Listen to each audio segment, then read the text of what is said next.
નમસ્તે મિત્રો, હું ડૉક્ટર મીના શાહ, પ્રોજેક્ટ દીવા દાંડીમાંથી. આજે આપને વાત કરવા માંગુ છું ખોરાક વિશે.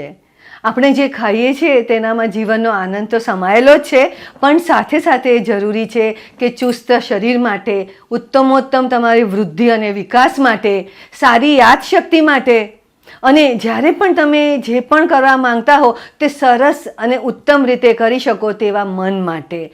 તો ખોરાક આપણા શરીરને, આપણા મનને, આપણા આનંદને, આપણા જીવનને પણ પોષણ આપે છે.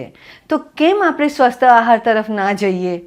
તમે અત્યારે જે પણ ખાતા હો તેમાં થોડો સ્વસ્થ ખોરાક ઉમેરો, થોડો બદલાવ કરો અને થોડા બદલાવથી રિઝલ્ટ ઘણા વધારે સારા આપણને મળી શકે. આના વિશે હું આગળ પણ વાત કરવા માંગીશ. હવે આપણે જાણીએ છીએ કે સમતોલ આહાર એટલે શું? એમાં પ્રોટીન, કાર્બોહાઈડ્રેટ, ચરબી, વિટામિન્સ, મિનરલ્સ, પાણી, રફેજ આ બધું જ હોવું જોઈએ. પણ શું આપણે ખરેખર એવો ખોરાક ખાઈએ છીએ? શું તમે નાસ્તો કરો છો ત્યારે તમે વિચારો છો કે આમાં પ્રોટીન છે કે નહીં, કે કાર્બોહાઈડ્રેટ એટલે અનાજની વસ્તુ છે કે નહીં, કે એકાદ ફળ છે કે નહીં? થોડુંક વિચારતા થાઓ. ઇવન તમે સ્કૂલનું લંચ બોક્સમાં શું લાવો છો જુઓ. તમે આખો ડબ્બો ભરીને વેફર લાવશો, કંઈ પોષણ નહીં મળે. પણ એની સાથે સિંગની ચીકી હશે, સાથે એકાદું ફળ હશે કે થોડું ડ્રાયફ્રૂટ હશે અને કદાચ થોડી ચિપ્સ વધારે ખાશો એમાં, તો એટલીસ્ટ થોડું ઘણું તો બેલેન્સ થશે. તો હંમેશા જ્યારે પણ કંઈ પણ ખાઓ ધ્યાન રાખો કે 80% ખોરાક વધારે સ્વસ્થ હોય અને 20% કે એનાથી ઓછો ખોરાક જ જંક હોય.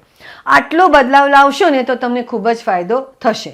સાથે અગત્યનું છે પાણી. પાણી તમારે રોજનું એટલીસ્ટ 1.5-2 લીટર તો પીવું જ જોઈએ અને સાથે પાણીની બોટલ રાખો. ઘણીવાર તમને તરસ લાગતી હશે પણ પાણી ન હોય એટલે ઇગ્નોર કરતા હશો.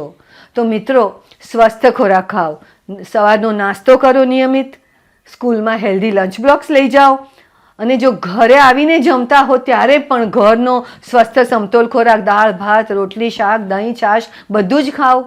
બહાર જાઓ તો થોડુંક જંક ખાઓ તો પિઝાની સાથે કંઈ ફ્રૂટ લો, કંઈ સેલેડ લો, થોડું બેલેન્સ કરો.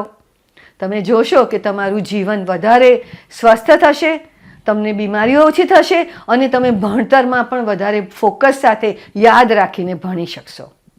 તો મિત્રો, ક્યારે પણ ખાઓ, નાસ્તા કરો, સ્કૂલમાં લંચ બોક્સ પેક કરો, મિત્રો સાથે પાર્ટીમાં જાઓ.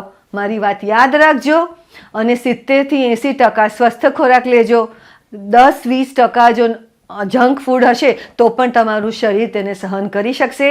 ઈટ healthy, stay healthy, grow healthy.